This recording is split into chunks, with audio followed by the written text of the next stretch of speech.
Welcome to WatchMojo UK, where we'll be discussing some of the hardest to film sketches from the original Horrible Histories series. It's just a little fist. Before we begin, we publish new content every day, so be sure to subscribe to our channel and ring the bell to get notified about our latest videos. Number 10.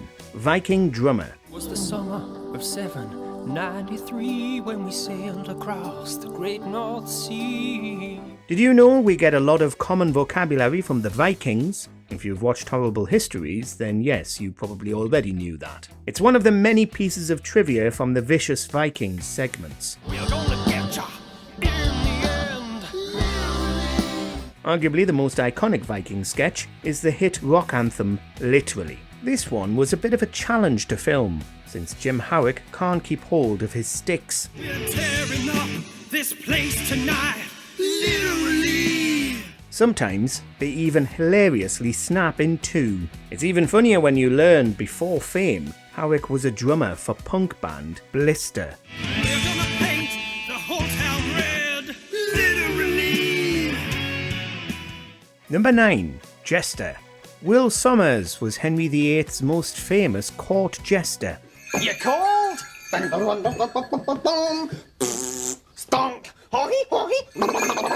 In real life, he was so loved by Henry in his later years, only Sommers could cheer him up. Henry treasured him so much, Sommers became the only person to give him bad news. Here, we see a sketch putting a bit of a wacky spin on Will Sommers, which was a bit of a headache to film.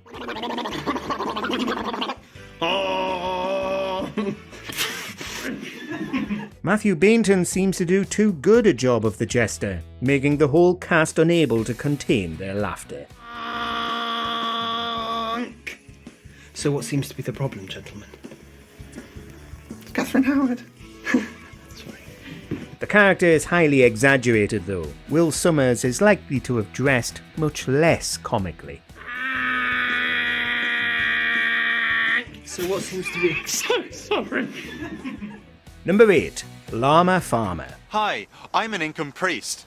I dress well, I work hard, and I get through a lot of llamas. The Inca Empire was one of the largest pre-Columbian empires in America. They're remembered for their sophisticated hydraulics, incredible mountain settlements, and for sacrificing llamas. The latter is the basis for Horrible History's hilarious Llama Farmer jingle.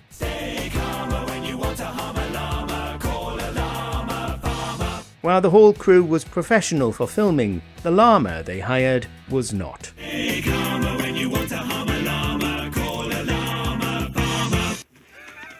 Perfect. The llama kept shaking and even walked off at one point. Makes you wonder if the llama didn't realise it was a sketch and was genuinely worried about being sacrificed. For clarification, the llama was never at risk. Stay calmer when you want to harm a llama, call a llama farmer. Number 7. Castle Claiming. Brothers, if we mean to capture this heavily fortified castle, it's vitally important we stick rigidly to my plan.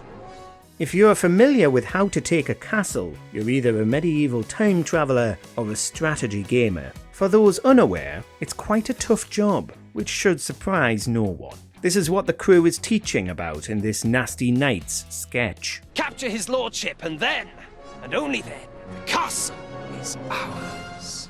Well then, Plan B sounds perfect. Matthew Baynton's long monologue about the castle invasion here was challenging to film. Then, and only then, the castle is ours. Baynton kisses his hand at the end, which, for some reason, kept making him uncontrollably giggle. In a real-life medieval siege, he's not the knight you'd want leading the charge, especially since his sword is clearly fake. The castle is ours. Well then, Plan B sounds perfect. Right. Number 6. Victorian Picnic. Next time you're having a picnic, be thankful you're not Victorian. I must say, Miss Pennywhistle, you really are the most pleasant of company. Not only did they have no phones to look at, but their etiquette was incredibly strict. Trivial things were considered obscenely rude, as this sketch highlights. While the final scene's professional, filming was a struggle. What, pray tell, is in the sandwich? Cheese and onion. Rudeness that cannot be counted on one's fingers or measured in one's heart. Particularly because of all the slapping, which sent Baynton and How Douglas into fits of laughter. Cheese and onion. Rudeness that cannot be counted on one's fingers or measured in... Stop it.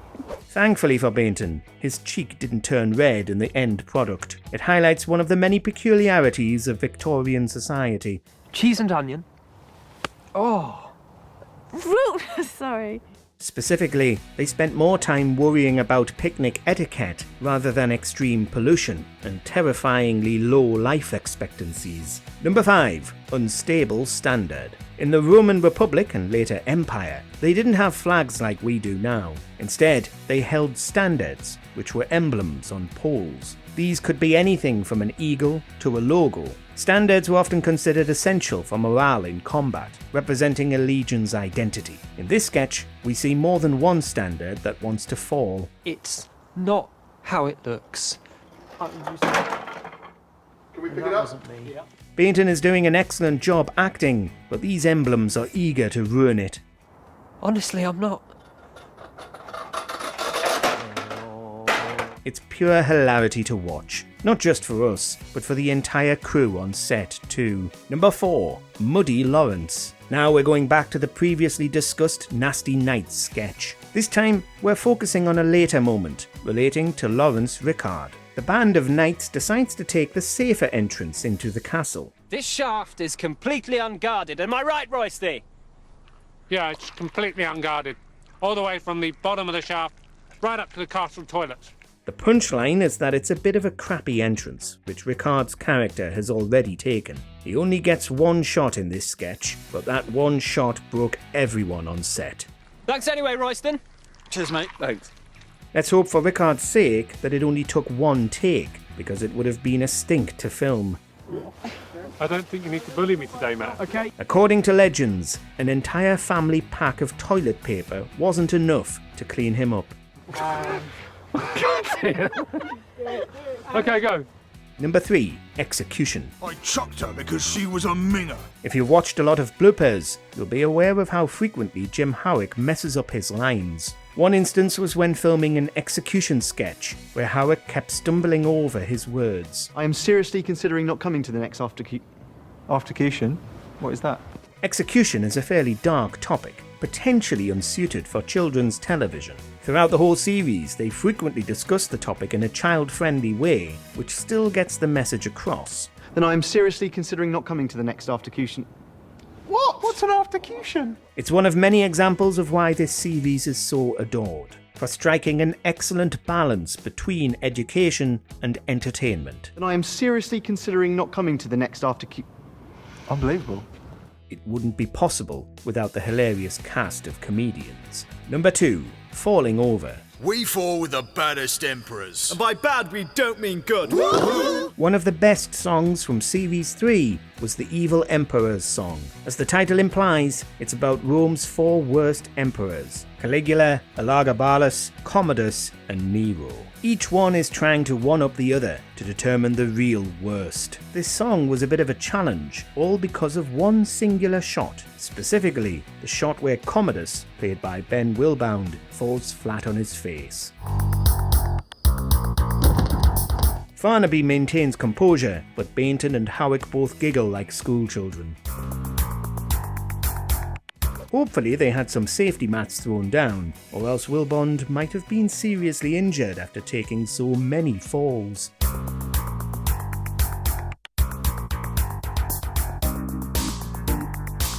Number 1. God Compare. Accept our sacrifice, O Tyrannus, God of Thunder.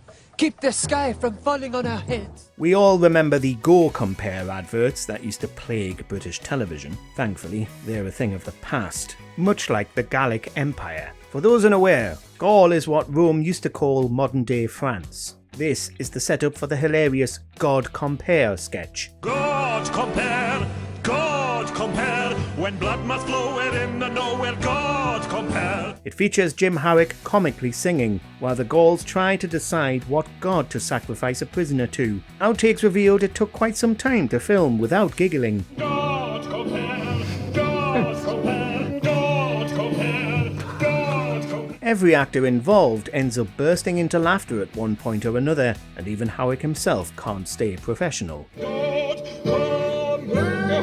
mercy, at least cut me ears off! Which cast member of the original Horrible Histories cracks you up the most? Let us know in the comments below. So just put your fingers on your nipples again. Yeah.